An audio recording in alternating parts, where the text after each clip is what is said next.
दुनिया के तकरीबन 60% रेयर अर्थ मिनरल्स की माइनिंग चीन में होती है। लेकिन चीन की सबसे बड़ी ताकत सिर्फ माइनिंग नहीं है, बल्कि उनकी प्रोसेसिंग है। चीन दुनिया की 90% से ज्यादा रेयर अर्थ रिफाइनिंग कैपेसिटी और परमानेंट मैग्नेट मैन्युफैक्चरिंग पर कंट्रोल रखता है। यानी दुनिया के ज्यादातर रेयर अर्थ मिनरल्स को इस्तेमाल लायक बनाने और उनसे मैग्नेट तैयार करने का काम चीन करता है। इसी वजह से दुनिया डिपेंडेंट है चाइना पर भारत ने निकाला है तोड़ और दिया है चीन को झटका।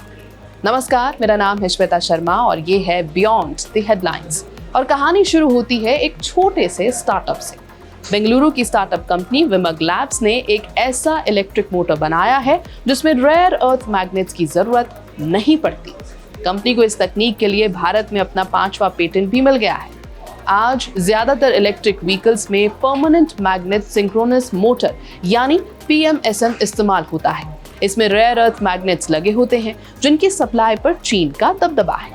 इसके बजाय वर्चुअल मैग्नेट सिंक्रोनस मोटर यानी VMSM बनाया गया है। इसमें कोई परमानेंट मैग्नेट नहीं होता। इसकी जगह सॉफ्टवेयर, पावर इलेक्ट्रॉनिक्स और खास कंट्रोल एल्गोरिदम्स की मदद से मोटर के अंदर मैग्नेटिक फील्ड बनाई जाती है। कंपनी का दावा यह है कि ये मोटर बिना मैग्नेट्स के भी उतना ही अच्छा है या उससे बेहतर प्रदर्शन भी कर सकता है। कंपनी के को-फाउंडर और CEO मनीष सेठ के मुताबिक इस तकनीक को बनाने में 87,600 घंटे से ज्यादा इंजीनियरिंग का काम हुआ। विमग के पास अब 5 पेटेंट हैं, जबकि 10 और पेटेंट और 15 ट्रेडमार्क की प्रक्रिया चल रही है। कंपनी फिलहाल 2 व्हीलर और पैसेंजर व्हीकल बनाने वाली कंपनियों के साथ पायलट प्रोजेक्ट चला रही है। हाल ही में उसे $5 मिलियन की फंडिंग भी मिली है। इसके अलावा डेनमार्क के साथ मैन्युफैक्चरिंग MOU भी किया गया है।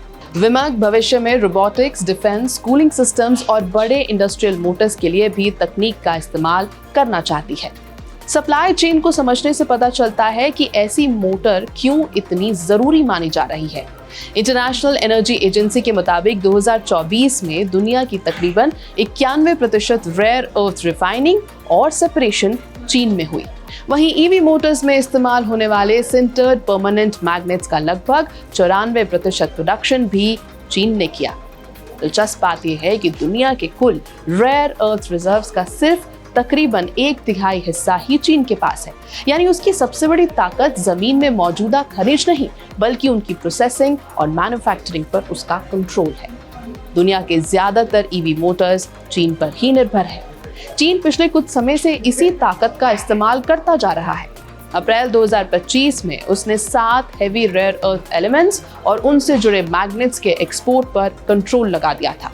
इसका असर इतना बड़ा था कि लाइसेंस मिलने का इंतजार करते हुए अमेरिका और यूरोप की कई ऑटोमेकर्स को अपना प्रोडक्शन कम करना पड़ा था। इसके बाद अक्टूबर 2025 में चीन ने 0.1% डी मिनिमस रूल लागू कर दिया। इसके तहत ऐसे सभी फॉरेन मेड प्रोडक्ट्स को भी नियमों के दायरे में लाया गया जिनमें चीन के रेयर अर्थ कंपोनेंट्स इस्तेमाल हुए थे। हालांकि अप्रैल 2025 में चीन ने 7 रेयर अर्थ एलिमेंट्स और उनसे बने मैग्नेट्स के एक्सपोर्ट पर कंट्रोल लगा दिया था। इससे अमेरिका और यूरोप की कई ऑटो कंपनीज को प्रोडक्शन कम करना पड़ गया था। हालांकि नवंबर 2025 में चीन ने इन नियमों को 1 साल के लिए अस्थायी रूप से रोक दिया, लेकिन कंपनियां अब भी दूसरे विकल्प तलाश रही हैं। विमग इस दौड़ में अकेली नहीं है। Tesla, GM, Stellantis, Honda, Jaguar Land Rover और वेलेयो जैसी बड़ी कंपनियां भी rare earth free motor technology पर काम कर रही हैं। लेकिन अभी तक किसी भी कंपनी ने ऐसी मोटर को बड़े पैमाने पर बाजार में नहीं उतारा। ऐसे में भारत और विमग लैब्स इस मौके का फायदा जरूर उठाने की कोशिश करेंगे। और अगर आगे की सभी स्टेजेस क्लियर हो जाती हैं तो चीन की सुप्रीमेसी और मोनोपोली को सॉलिड झटका जरूर मिलेगा। यह है ABP लाइव। मेरा नाम है श्वेता शर्मा।